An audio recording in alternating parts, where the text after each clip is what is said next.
பழங்காலத்தில் சிண்ட்ரெல்லா என்ற அழகிய அன்பான பெண்ணொருத்தி இருந்தாள்.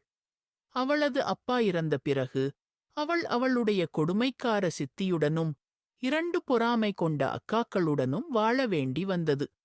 சித்தியும் அக்காக்களும் சிண்ட்ரெல்லாவை வேலைக்காரியைப் போல நடத்தினார்கள்.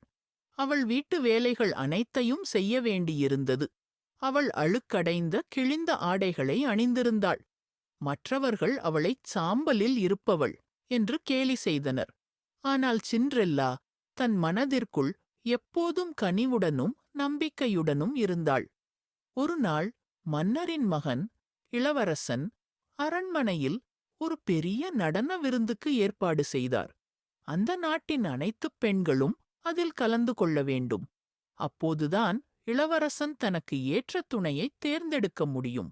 சிண்ட்ரெல்லாவின் சித்தியும் அக்காக்களும் ஆடம்பரமான ஆடைகளைத் தைத்து தலையை அலங்கரித்து விருந்துக்குத் தயாரானார்கள். சிண்ட்ரெல்லாவோ அவர்கள் கிளம்ப உதவி செய்துவிட்டு வீட்டிலேயே தனியாக விடப்பட்டாள். அவர்கள் சென்ற பிறகு சிண்ட்ரெல்லா மனம் உடைந்து அழ ஆரம்பித்தாள். அப்போது திடீரென்று ஒரு பிரகாசமான ஒளி தோன்றி ஒரு தேவதை அவள் முன் நின்றாள்.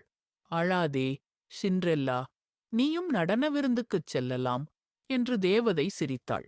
என்னால் எப்படி போக முடியும்? என்னிடம் உடுத்த நல்ல உடை இல்லையே என்று சிண்ட்ரெல்லா கண்ணீருடன் கேட்டாள். தேவதை தன் மாயக்கோலை அசைத்தாள்.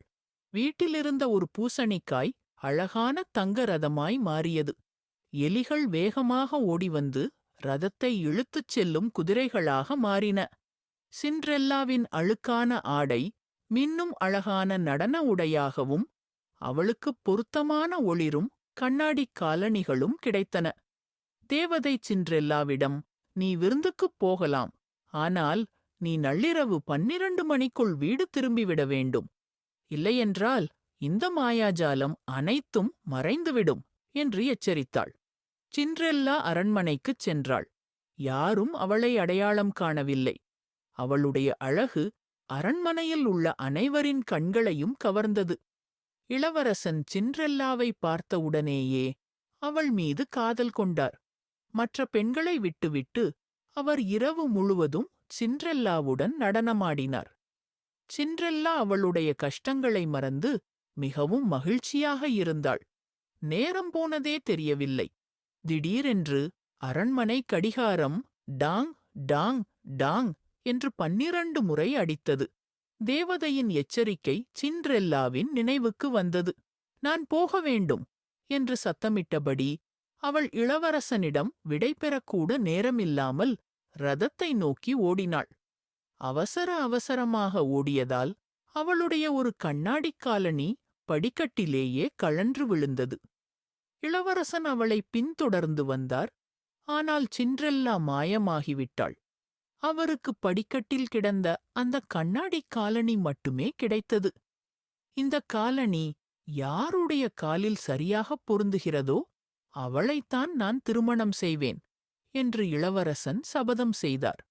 மறுநாள் அரண்மனை வீரர்கள் அந்த கண்ணாடிக் காலணியை எடுத்துக்கொண்டு நாட்டில் உள்ள அனைத்து வீடுகளுக்கும் பெண்களின் கால்களில் அதை பொருத்திப் பார்க்கச் சென்றனர். சிண்ட்ரெல்லாவின் வீட்டிற்கும் அவர்கள் வந்தார்கள். சித்தியும் அக்காக்களும் எப்படியாவது காலணியை தங்கள் காலில் திணிக்க முயற்சி செய்தார்கள்.